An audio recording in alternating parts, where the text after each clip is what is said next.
Hi, this is Lori from Common Sense Homesteading, and we're continuing the July 6, 2014 garden tour. Now I'm going to take a quick look at the central garden wheel. In these three beds of the wheel we have corn. This is our early crop of sweet corn. And I like to rotate things through the beds, and you should generally plant sweet corn in blocks. So you notice I've got each bed fairly solidly filled in with the corn.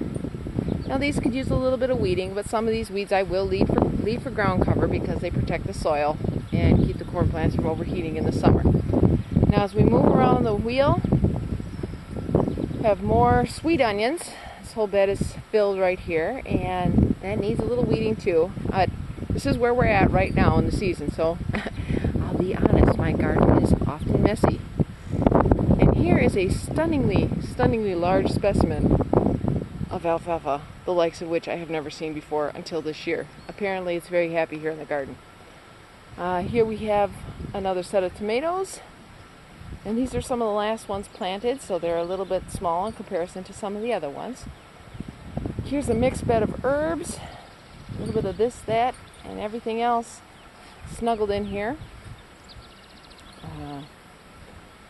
Some yarrow, some sage, lots of dill, and I'm hoping some stevia showing up at the end. And back here we have red cabbage. We eat a lot of cabbage. We really like haluska and just sauteed cabbage. It's, I think, the boys' favorite brassica crop overall. So we've got red cabbage, and we'll make some kraut too in the fall, with some lettuce mixed in. And the lettuce will be harvested out soon, and then the cabbage will have more room to grow and fill in. Right next to that is the broccoli. Again, I got this in a little late, so it doesn't have heads yet like it should oughta, but it's coming along pretty nicely, so I can't complain too much. Here we have slicing cucumbers that are going to be trained up the trellis. I have this black landscape fabric down to trap a little extra heat because we did have kind of a cool start to the season. And behind the trellis there are some different greens, some spinach, and some endive, and a few flowers tucked in here and there. That needs to be weeded a little bit too. And here we have our garlic patch, which I need to be snipping in soon because we need to take off the scapes so the plants will put more energy into growing the garlic bulb itself. And then those scapes can be used for pesto or whatever else you like. Here we have celery, and I put the celery in these little blocks, and that helps blanch it and keep it upright. And apparently one of our plants did not survive, but that happens. I plant some flowers around, and the chamomile just shows up. I planted that once again. That's one of those things like forage. I planted it once and it shows up forever. But the lobelia should fill in as the season goes on and kind of acts as shield to ground. And here's that forage in bloom. It's really pretty. Like I said, the bees love it. So, and here is what is supposed to be my slicing cucumber patch.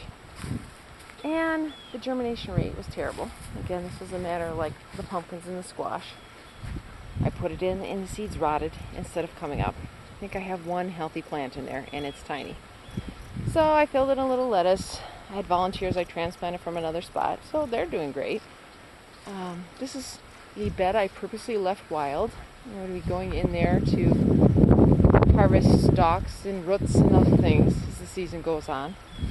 This is another batch of shell beans. These are heirlooms that I've kept going for several years.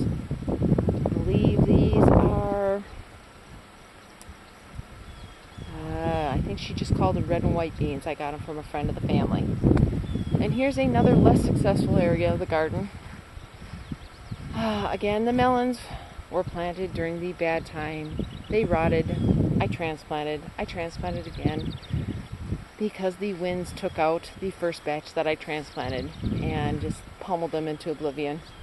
So I don't know if this is going to do anything or not, but yeah, it is what it is. We try. Some years just don't quite work out very well. And that is it for my south garden beds. I'm going to take a break right here and then we'll scoot up to the north garden bed.